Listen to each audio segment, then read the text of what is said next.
تو سارے اسباب اکٹھے کیے جا سکتے ہیں، بہترین لباس، بہترین کمرہ، بہترین آسائش کا سامان، بہترین بستر، لیکن اس میں برکت جبھی ہوگی جب اللہ تبارک و تعالیٰ چاہیں گے۔ چاہ کر بھی انسان سو کر بھی برکت حاصل، اگر نیند کی گولیاں کھا کر کے سو جائے گا تو اس سونے کے بعد بھی اگر اللہ نہ چاہے برکت اس میں حاصل ہو تو برکت نہیں حاصل ہو سکتی۔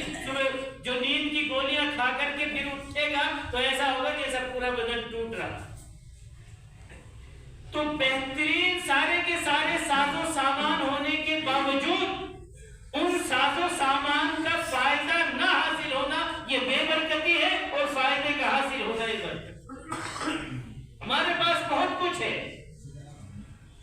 عمدہ سے عمدہ کھانا بنا سکتے ہیں، عمدہ سے عمدہ باورچی رکھ سکتے ہیں، لیکن اگر بھوک نہیں ہے اور ڈاکٹر نے یہ کہہ دیا کہ دال کے پانی کے علاوہ کچھ نہیں پی سکتے تو یہ سارا کا سارا رکھا دھرا رہ جائے گا، کچھ برکت ساری بے برکت۔ اور ایک مزدور ہے، تھوڑے سے پیسے کماتا ہے اور لا کر کے شام کو دال روٹی کھاتا ہے، اور چونکہ پورے دن کام کیا ہے، بھوک لگی ہوتی ہے، اس دال روٹی میں مزہ آتا ہے اور کھا کر کے پھر 8 گھنٹے کی بھرپور نیند لیتا ہے، تو اس کے پاس اسباب تو زیادہ نہیں ہے لیکن اس کے تھوڑے سے اسباب میں برکت ہے۔ بدلائیے یہ کہ جس کے دسترخوان پر مرغن غذائیں ہیں، اچھے سے عمدہ سے عمدہ کھانے ہیں، اس کے مال میں برکت ہے، اس کا مال اسے فائدہ پہنچا رہا ہے، یا وہ مزدور جو تھوڑے سے پیسے والا ہے اور اس کے پاس کچھ نہیں ہے، بس وہی تھوڑا سا کمانا اور وہی کھانا ہے، لیکن اس کھانے کے اندر لذت بھی ہے، آسودگی بھی ہے، وہ کھانا جزو بدن بھی بن رہا ہے، اس کھانے سے فائدہ بھی حاصل ہو رہا ہے، اس کے بعد نیند بھی اچھی آ رہی ہے، تو اس میں برکت ہے یا اس میں برکت؟ اس کا فائدہ زیادہ حاصل ہو رہا ہے، اس کا فائدہ، اس کی دولت کیا؟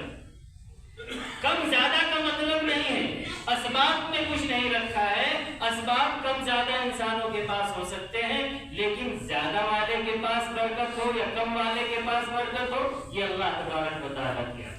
اچھا ایک تو ہے ظاہری برکت جو میں نے آپ حضرات کے سامنے، یہ ظاہری برکت، ایک ہے باطنی برکت۔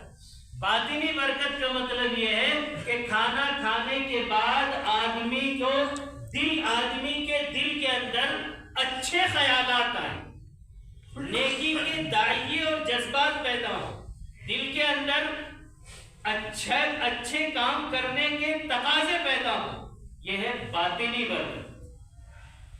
کھانا کھانے کے بعد اگر دل میں یہ آ رہا ہے کہ فلاں گناہ کر لیں، کھانا کھانے کے بعد چلو ذرا پہن کے آئیں، فلاں کام کر کے آئیں، فلاں، انسان گناہوں کی طرف راغب ہو رہا ہے، تو یہ بھی کھانے کی بے برکتی ہے، یہ بھی کھانے کی بے برکتی ہے۔ اور کھانے کی برکت یہ ہے کہ چلو الحمدللہ کھانا کھا لیا، سب سے پہلے تو اللہ کا شکر ادا کرنے کی توفیق ملے، سب سے پہلے تو اللہ کا شکر کرنے کی توفیق ملے، اور پھر اس کے بعد ایسی آسودگی حاصل ہو کہ عبادت میں لذت آ جائے، عبادت میں مزہ انسان کو آ جائے۔ چلو بھائی نماز بھی پڑھ لیتے ہیں، عشاء کی نماز پڑھ لیتے ہیں، اور اچھے مطلب اچھے کاموں کی طرف رغبت ہو، یہ باطنی برکت ہے۔ اور یہ برکت بھی حاصل ہوتی ہے اگر کھانے کے بعد دل کے اندر ظلمت اور تاریکی پیدا ہوتی ہے تو یہ بے برکتی ہے، لیکن ہمیں پتہ نہیں چلتا ہے اس کا۔ کیوں؟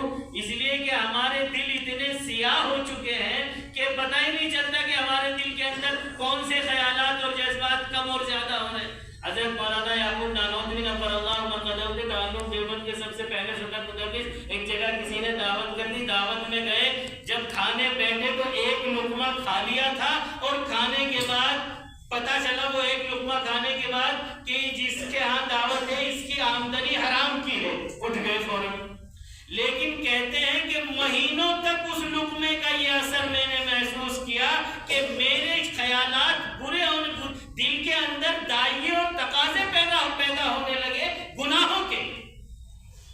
جن کے دل شفاف ہوتے ہیں نا، ہمارے تو دل سیاہ ہو چکے ہیں، اس میں پتہ ہی نہیں۔ جس کا دل بالکل صاف شفاف ہوتا ہے تو ایک اگر کپڑا سفید ہو تو ایک داغ لگتے ہی دور سے دکھتا ہے، اور بہت سارے داغ لگے ہوئے ہوں، ایک اور لگ جائے تو پتہ نہیں چلتا۔ تو ہمارے پہ تو دلوں پہ پہلے ہی داغ اتنے لگے ہوئے ہیں، لیکن جن کو اللہ تبارک و تعالیٰ باطنی نورانیت عطا فرماتے ہیں، جب بھی ان کے دل پر داغ لگتا ہے انہیں محسوس ہونے لگتا ہے، ایک صاحب تھے دیوبند میں،